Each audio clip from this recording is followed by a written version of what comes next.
Friends, welcome to my channel study with Shilpi. Friends, आज हम Indian NET exam के second paper geography के previous year के questions को पढ़ेंगे। फ्रेंड्स, ये क्वेश्चंस आपके एग्जाम के लिए बहुत इंपॉर्टेंट है, क्योंकि फ्रेंड्स जब आप प्रीवियस ईयर के क्वेश्चंस को पढ़ेंगे तब आप समझ पाएंगे कि नेट एग्जाम में किस टाइप के क्वेश्चन पूछे जाते हैं और आप उसी हिसाब से अपने एग्जाम की तैयारी कर पाएंगे। ठीक है फ्रेंड्स, तो आइए इन क्वेश्चंस को पढ़ते हैं। सबसे पहला क्वेश्चन है, नीचे दो कथन दिए गए हैं, एक को अभिकथन ए और दूसरे को कारण आर के रूप में दिया गया है। नीचे दिए गए कोटों में से सही उत्तर चुनिए। अभिकथन ए है, अपसरण पट्टिका मार्जिन के कारण समुद्र तल प्रसार होता है।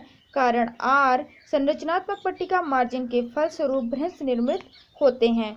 फ्रेंड्स, नेट एग्जाम में इस टाइप के कई क्वेश्चन पूछे जाते हैं और हर बार पूछे जाते हैं। तो फ्रेंड्स, आप जब भी इस टाइप के क्वेश्चन को करेंगे तब आपको एक चीज़ का विशेष ध्यान देना है कि जब आप पहले कथन को पढ़ेंगे तो कारण पढ़ने से पहले आपको क्योंकि का प्रयोग करना है, और जब आप कारण पढ़ेंगे तो कथन पढ़ने से पहले आपको इसलिए का प्रयोग करना है। ठीक है फ्रेंड्स, और आपको फ्रेंड्स क्योंकि और इसलिए दोनों का प्रयोग करके क्वेश्चन को पढ़ लेना है, ताकि आप क्वेश्चन को अच्छे से समझ पाएँ और सही आंसर कर पाएँ।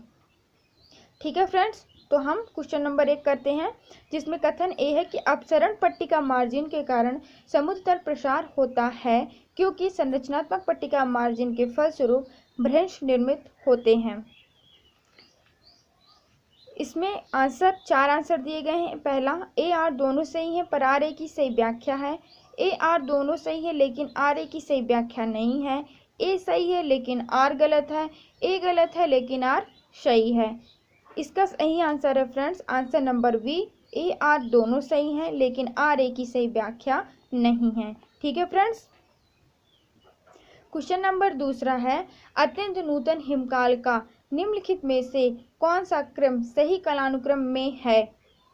पहला दिया है मिंडल वुर्म गुंज रिम, बी गुंज मिंडल रिम बुर्म, सी वुर्म मिंडल रिम गुंज, डी रिम मिंडल वुर्म गुंज।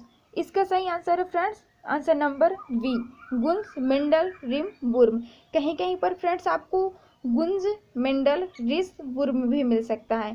ठीक है फ्रेंड्स, क्वेश्चन नंबर तीसरा है, सूची 1 को सूची 2 से सुमेलित करें और नीचे दिए गए कोटों में से सही उत्तर का चयन करें, जिसमें आपको लेखक और पुस्तक का नाम दिया गया है। पहली है वुलरिच और मॉर्गन, प्रिंसिपल ऑफ जियोमॉर्फोलॉजी, जिनकी पुस्तक दी है अभी। सेकंड है थॉर्नबरी, जिनकी पुस्तक geomorphology. Von Richthofen, spirit and purpose of geography. Steers, जिनके आगे बुक दी गई है अनस्टेबल अर्थ। अब फ्रेंड्स आपको इसका सही सुमेल करना है, जैसे कि वुलरिच और मॉर्गन, जिनकी पुस्तक है spirit and purpose of geography. Thornbury, जिनकी पुस्तक है principle of geomorphology. Von Richthofen, जिनकी पुस्तक है जियोमॉर्फोलॉजी। स्टीयर्स, जिनकी पुस्तक है अनस्टेबल अर्थ। तो क्वेश्चन नंबर तीसरे का सही आंसर है friends answer number C. Question number चौथा है फ्रेंड्स, नीचे दो कथन दिए गए हैं, एक को अभिकथन ए और दूसरे को कारण आर के रूप में दिया गया है। नीचे दिए गए कोटों में से सही उत्तर चुनिए। अभिकथन ए, चट्टानों की गहराई तक रासायनिक क्षरण आर्द्र उष्णकटिबंधीय क्षेत्र के प्रमुख लक्षणों में से एक है, क्योंकि रासायनिक अपक्षय की तीव्रता अधिक हद तक जल की प्रचुरता और उच्च वायु तापमान पर निर्भर करती है। ए आर दोनों सही लेकिन आर ए की सही व्याख्या है। बी, ए आर दोनों सही लेकिन आर ए की सही व्याख्या नहीं है। सी, ए सही है लेकिन आर गलत है। डी, ए गलत है लेकिन आर सही है। तो फ्रेंड्स इसका सही आंसर है आंसर नंबर ए आर दोनों सही है और आर ए की सही व्याख्या भी है। ए, चट्टानों की गहराई तक रासायनिक क्षरण आर्द्र उष्णकटिबंधीय क्षेत्र के प्रमुख लक्षणों में से एक है, क्योंकि रासायनिक अपक्षय की तीव्रता अधिक हद तक जल की प्रचुरता और उच्च वायु तापमान पर निर्भर करती है। ए और आर दोनों सही है और आर ए की सही व्याख्या भी है। Friends, question number 5 repeated question है। हम क्वेश्चन नंबर 6 पढ़ेंगे। अब नीचे दो कथन दिए गए हैं, एक को अभिकथन ए और दूसरे को कारण आर के रूप में दिया गया है। नीचे दिए गए कोटों में से सही उत्तर चुनिए। अभिकथन ए, चक्रवात जिसे हरिकेन भी कहते हैं का विषुवत रेखीय क्षेत्र में निर्माण नहीं हो सकता, सही है। कारण आर विषुवत रेखा के ऊपर कोरियालिस बल सबसे अधिक होता है, गलत है। यानी फ्रेंड्स जब हम इसको पढ़ेंगे, चक्रवात का विषुवत रेखीय क्षेत्र में निर्माण नहीं हो सकता क्योंकि विषुवत रेखा के ऊपर कोरियालिस बल सबसे अधिक होता है। फ्रेंड्स इसमें ए सही है लेकिन आर गलत है, इसलिए आंसर नंबर सी सही होगा। ए सही, आर गलत। चक्रवात का विषुवत रेखीय क्षेत्र में निर्माण नहीं हो सकता, सही है। विषुवत रेखा के ऊपर कोरियालिस बल सबसे अधिक होता है, ये गलत है। तो क्वेश्चन नंबर 6 का सही आंसर है answer number C. Question number 7 है, अधिक ऊंचाई पर स्थित किसी स्थान में सन्निकट घाटी में स्थित कम ऊंचाई वाले स्थान की अपेक्षा ए बृहत्तर दैनिक तापक्रम पारास रहता है, निम्नतर वार्षिक माध्य तापक्रम रहता है, सी निम्न दैनिक तापक्रम परास्त होता है, डी बृहत्तर दैनिक तापक्रम परास्त तथा निम्न वार्षिक माध्य तापक्रम दोनों होते हैं। तो इसका सही आंसर है डी, अधिक ऊंचाई पर स्थित किसी स्थान में सन्निकट घाटी में स्थित कम ऊंचाई वाले स्थान की अपेक्षा बृहत्तर दैनिक तापक्रम परास्त तथा निम्न वार्षिक माध्य तापक्रम दोनों होते हैं। ठीक है फ्रेंड्स, तो क्वेश्चन नंबर 7 का सही आंसर है answer number D. Question number 8 है, सुपर कूल्ड जल वह जल है ए जिसका निर्माण ड्राई आइस से किया जाता है, बी जो एक विशेष प्रकार का हिम है, सी 0 डिग्री तापक्रम के नीचे भी तरल बना रहता है, डी अंशतः तरल तथा अंशतः ठोस होता है, अंशतः तरल तथा अंशतः ठोस होता है। तो क्वेश्चन नंबर 8 का सही answer answer number C, 0 degree तापक्रम के नीचे भी तरल बना रहता है। सुपर कूल्ड जल वह जल है जो 0 डिग्री तापक्रम के नीचे भी तरल बना रहता है। ठीक है फ्रेंड्स, क्वेश्चन नंबर 9 है, ध्रुवीय जेट स्ट्रीम के संबंध में निम्नलिखित में से कौन सा कथन सही नहीं है? ए यह ग्रीष्मकाल के दौरान उत्तर की ओर बहता है, बी यह पृष्ठीय झंझावात के परिसंचरण में ऊर्जा की आपूर्ति करता है, सी इसका वेग ग्रीष्मकाल में अधिक होता है, डी मोटे तौर पर इसका स्थान ध्रुवीय वाताग्र के साथ मिलता है। तो क्वेश्चन नंबर 9 का सही आंसर है सी, इसका वेग ग्रीष्मकाल में अधिक होता है। यह ध्रुवीय जेट स्ट्रीम के संबंध में जो वाक्य है ये गलत है, यानी ध्रुवीय जेट स्ट्रीम के संबंध में जो वाक्य है यह ग्रीष्मकाल के दौरान उत्तर की ओर बहता है, ये सही है। यह पृष्ठीय झंझावात के परिसंचरण में ऊर्जा की आपूर्ति करता है, ये भी सही है। इसका वेग ग्रीष्मकाल में अधिक होता है, ये गलत है। और डी मोटे तौर पर इसका स्थान ध्रुवीय वाताग्र के साथ मिलता है, सही है। ठीक है फ्रेंड्स, तो क्वेश्चन नंबर 9 का सही आंसर है सी। क्वेश्चन नंबर 10 है, निम्नलिखित में से कौन सा युग्म नहीं है? निम्नलिखित में से कौन सा युग्म सुमेलित नहीं है? सबसे पहला है माइक्रो स्केल, जिसके आगे दिया गया है विक्षोभ, ग्रही स्केल पछुआ हवा में तरंगे, meso scale tornado, synoptic scale घाटी तथा पर्वतीय हवाएं। तो क्वेश्चन नंबर 10 का सही आंसर है डी, यानी सिनॉप्टिक स्केल घाटी तथा पर्वतीय हवाएं की सुमेलित नहीं है। ठीक है फ्रेंड्स, अगला क्वेश्चन नंबर 11 है, बायोमास का पिरामिड के मामले में खाली स्थान को भरना है। बायोमास के पिरामिड खाली स्थान के मामले में प्रतिलोमित होता है। वन पारिस्थितिकी तंत्र, घास स्थल पारिस्थितिकी तंत्र, समुद्री पारिस्थितिकी तंत्र, अलवण जल पारिस्थितिकी तंत्र। तो क्वेश्चन नंबर 11 का सही आंसर है आंसर नंबर डी, बायोमास का पिरामिड अलवण जल पारिस्थितिकी तंत्र के मामले में प्रतिलोमित होता है। ठीक है फ्रेंड्स, क्वेश्चन नंबर 12 है, किस भूवैज्ञानिक अवधि के दौरान महासागर ने अपनी वर्तमान सतह प्राप्त की है? इसका सही आंसर है फ्रेंड्स आंसर नंबर ए, किस भूवैज्ञानिक अवधि के दौरान महासागर ने अपनी वर्तमान सतह प्राप्त की है? होलोसीन।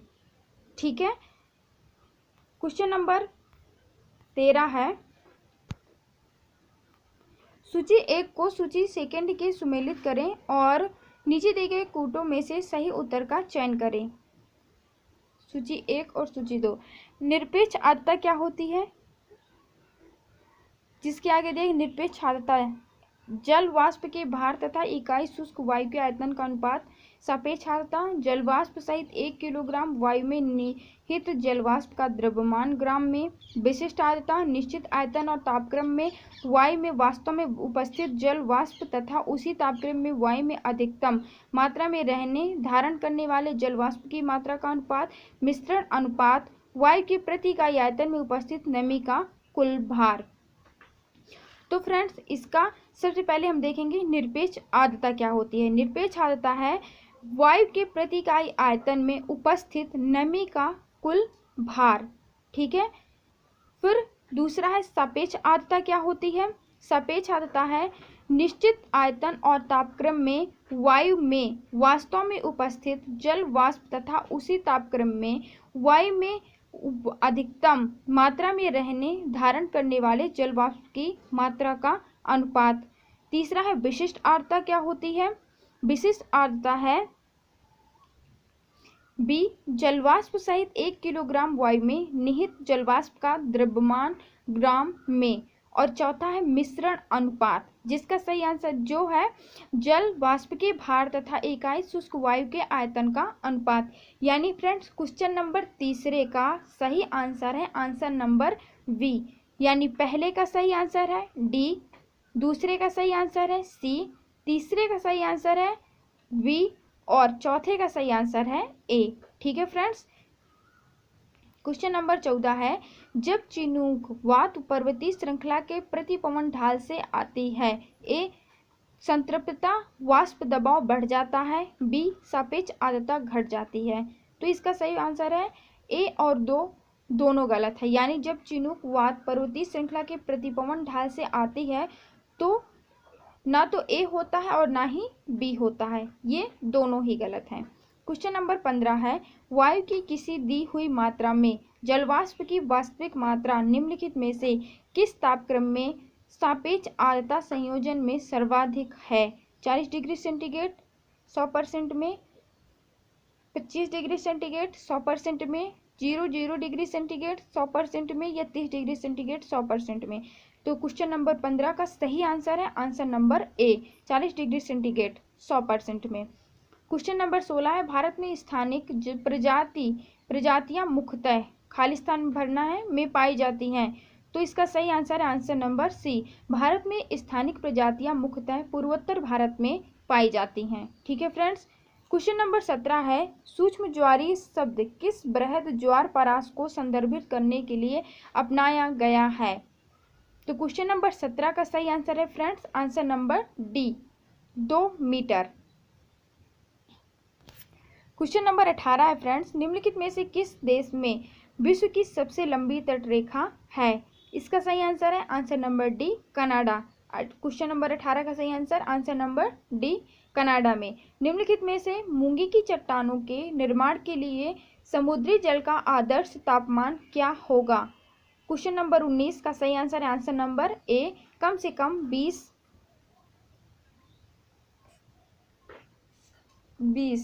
तापक्रम क्या होगा 20 डिग्री सेंटीग्रेड। निम्नलिखित में से मूंगी की चट्टानों के निर्माण के लिए समुद्री जल का आदर्श तापमान क्या होगा। आंसर नंबर ए, कम से कम 20 डिग्री सेंटीग्रेड। क्वेश्चन नंबर 20वां है, विश्व जैव विविधता में भारत के योगदान की प्रतिशतता है। इसका सही आंसर है आंसर नंबर डी, 8%। विश्व जैव विविधता में भारत के योगदान की प्रतिशतता 8% है। ठीक है फ्रेंड्स। अगला क्वेश्चन है क्वेश्चन नंबर 21, निम्नलिखित में से कौन सा युग्म सही सुमेलित नहीं है। लेखक और पुस्तक दी गई हैं जिनको सुमेलित करना है। सबसे पहले लेखक है इब्न खालदून, जिनकी पुस्तक दी गई है मुकद्दिमा, अल बलाखी किताबुल अस्कल, अल मसूदी रूट्स एंड रिम्स, अल बरूनी किताब अल हिंद। इसके कौन सा सुमेलित नहीं है। आंसर नंबर सी, अल बरूनी अल मसूदी रूट्स एंड रिम्स। यानी इब्न खालदून मुकद्दिमा सही है, अल बलाखी किताबुल अस्कल सही है, अल बरूनी किताब अल हिंद सही है, लेकिन आंसर नंबर सी, अल मसूदी रूट्स एंड रिम्स गलत है। तो क्वेश्चन नंबर 21 का सही आंसर है आंसर नंबर सी। 22 है, क्वेश्चन नंबर 22 है कि सूची 1 को सूची 2 से सुमेलित करें और नीचे दिए गए कूटों में से सही उत्तर का चयन करें। ओटो सुल्टर, लेखक और पुस्तक दी गई है। Otto Schluter, political geography, Von Richthofen, डॉस Iceland, Oscar Peschel, major works on China, Friedrich Ratzel, visible contents of landscape. सही आंसर है आंसर नंबर ए, यानी ओटो सुल्टर की बुक है। ओटो सुल्टर की बुक है visible contents of landscape. Von Richthofen की book है major works on China. Oscar Peschel, Das Ausland और फ्रेडरिक रेडजल की बुक है पॉलिटिकल ज्योग्राफी। ठीक है फ्रेंड्स, तो क्वेश्चन नंबर 22 का सही आंसर है आंसर नंबर ए। क्वेश्चन नंबर 23 है निम्नलिखित विद्वानों को उनके सही कालानुक्रम क्रमानुसार सजाएं और नीचे दिए गए कूटों में से सही उत्तर का चयन करें। अरस्तु, इरेटास्थनीज,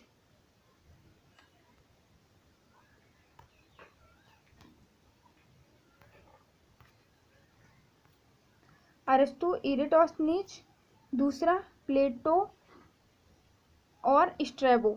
अब इनको सही कालानुक्रम में लगाना है, जिसका सही आंसर है डी। सबसे पहले आएगा प्लेटो, फिर अरस्तु, फिर इरेटास्थनीज और फिर स्ट्रैबो।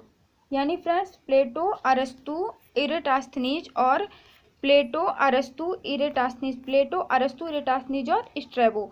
यानी क्वेश्चन नंबर 23 का सही आंसर है आंसर नंबर डी, प्लेटो, अरस्तु, इरेटास्थनीज और स्ट्रैबो। ठीक है फ्रेंड्स, क्वेश्चन नंबर 24 है पुस्तक नेचर ऑफ ज्योग्राफी के लेखक कौन है। इसका सही आंसर है आंसर नंबर डी, रिचर्ड हार्टसो।